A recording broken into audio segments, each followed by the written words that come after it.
Congratulations, you just accepted a new job, and part of your compensation is something you've never heard of before, a restricted stock unit, better known as an RSU. And it looks like a good deal on paper, and often it can be. It's something like a couple $100,000 in company stock. But here's where it starts to get a little confusing. These RSUs are granted on one date, they vest on another date. You're not exactly sure what either of those two terms mean. They're taxed at ordinary income when they vest. Unless something else happens, then you pay capital gains taxes as well. So, to make your life easier, I want to tell you everything you need to know about an RSU. Before we get started today, I just want to introduce myself. My name is Ryan Knoll. I'm a certified financial planner and founder of Nav Wealth Partners, a financial planning firm that helps clients nationwide make sense of their finances. There are three major components that you need to be aware of when dealing with RSUs. The first is the grant date. And the grant date is simply the day that you're awarded the RSU. It's typically one of your first days on the job or after you receive some sort of performance-based award that comes in the form of this stock compensation.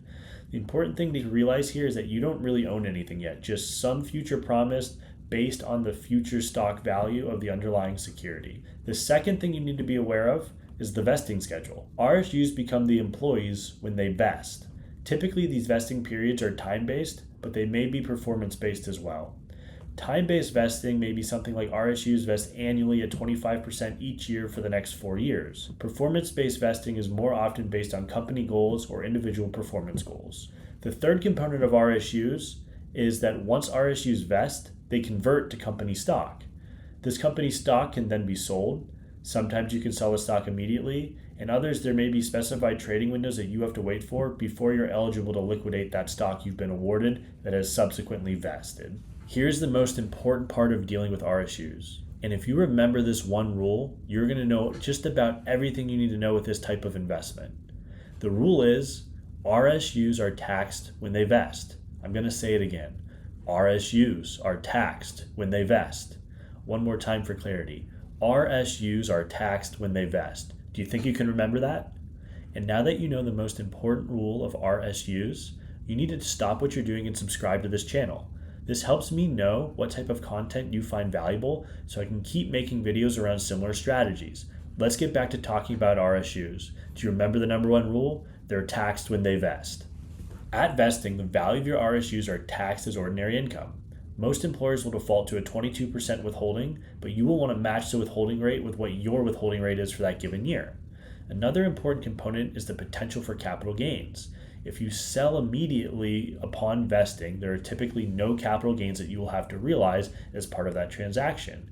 If you hold the shares for less than a year after the vesting period, you'll be subject to short-term capital gains rates, and if it's longer than 1 year, you'll be subjected to long-term capital gains treatment. Some strategies from a taxation perspective that are important to consider: sell immediately at vesting to cover tax liability and reduce risk. Hold for long-term capital gains treatment if you believe in the value of the underlying security rising rapidly over the course of the next 1, 2, or 3 years. And if you're still having trouble in coming up with a strategy, work with a certified financial planner or a CPA to optimize your tax strategy. There are some strategies and special considerations that I want all of you to consider. First is diversifying. Don't hold too much in your company stock. Sell some and reinvest in other assets. The second, plan for taxes. Set aside cash or sell shares to cover tax liabilities as your RSUs vest. Understand your vesting schedule. Plan ahead for when large amounts of RSUs vest to avoid surprises. The fourth is the sell versus hold decision. If you find yourself with RSUs in a very volatile stock, consider selling and vesting to avoid risk. And if you strongly believe in the company, hold for the long-term capital gains tax treatment because you're going to be taxed at a lesser rate than if you were to just hold it for a short period of time or sell immediately at vesting. There's special consideration given to people who have RSUs in private companies. There's liquidity restrictions, meaning you can't sell unless your company were to go IPO or there's some sort of merger with another company or an acquisition. Some companies offer a double trigger where the RSUs will vest only upon a time and liquidity event. Another special consideration is if you were to be laid off or leave your job. Typically, unvested RSUs are forfeited. Some companies allow for vesting to be accelerated in certain cases, such as severance, mergers and acquisitions, or retirement. So now what we're going to do is we're going to go through a brief case study of a vesting period for a specific ABC company stock over a 4-year period of time. What I want to do is illustrate two things. One is what the value is to the client or the employee in this instance if they were to sell as the shares vested, as opposed to just holding on and selling at the very end. So let's jump into the example so we can help contextualize this a little bit. So what you see here is an employee who works for ABC Company, and they were granted $200,000 worth of stock on their initial start date. And you and I both know this means absolutely nothing to our fictional employee here, because this is just what's granted to him or her. This isn't the value that they're going to realize. We know there's going to be some sort of underlying market growth or depreciation that's going to affect the vesting and the value on the vesting at some future point in time. So the vesting schedule for this company is 5% in year 1, 15% in year 2, 40% in year 3, and then the final 40% in year 4. So let's go and apply that vesting schedule with some market growth rates to see what the impact is to our client here in the long run. Going forward, the RSUs on the grant date, again, we're starting with the $200,000, and I want to just apply some market return rates. So 10% in year 1, 15% in year 2, a really bad negative 20% return in year 3, and a 50% return in year 4. So you could say that this is a pretty volatile stock. We're swinging in pretty big directions in any given year that are going to significantly impact the amount that our client has to realize on the vesting dates. So starting with the $200,000 in year 1, we know at the market rate of 10% rate of return, the value at the end of year 1 is $220,000. Their vesting schedule is 5%. So they're going to actually receive $11,000 in year 1. So the ending value at the end of year 1 is $209,000. We're going to apply that to year 2. Following the same logic, we're going to see that this employee, when the 15% vesting cliff is surpassed, they receive a $36,000 award that was vested at that point in time. The ending value at the end of year 2 and what we're going to start year 3 with is $204,000. Now, year 3 is a really bad return year. It's down 20%.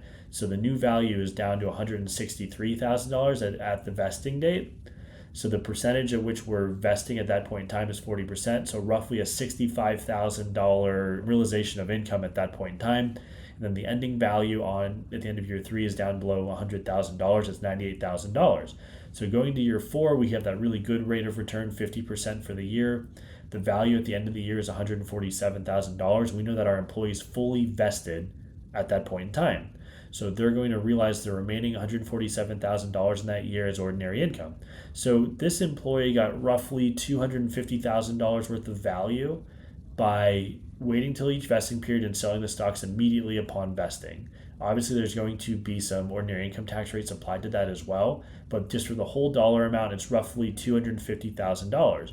But what if this person would have waited until the very end to sell all the shares of stocks? How would that have changed their ending value? Well, I have an example built out to show just that.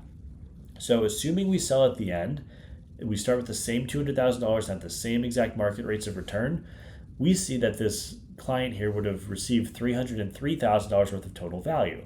Now we know that there's going to be taxes applied along the way on the vesting dates, and then we know there's also going to be some capital gains tax rates applied to this as well. But the moral of the story here is even after we adjust those for taxes, this employee is going to walk away with more money to their bottom line because they were able to wait and not sell at the end of every given year, because they allowed their money to work for them. That's the value of compound interest. The more we allow the money to compound over time, the more value you receive. So that's just a really short hypothetical example of what this looks like with each of the given strategies of selling at the end of each year or selling at the end of the 4-year total vesting period. So there's no right or wrong way to do this, but what I just want to impress upon you is that this is why we talk through strategy with clients, because the ending values are going to be different depending on what you decide to do. So there you have it, everything that you need to know about RSUs. Your strategy with this type of compensation must deal with timing.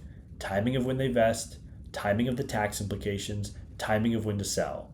They are also just one part of your portfolio. You need to incorporate them into your overall financial plan. That is probably even more imperative than just dealing with the timing aspect itself. Finally, if you want to get weekly financial planning tips from a financial planner who does this stuff every day for his clients, please don't forget to subscribe below to stay in touch. Thank you so much for watching.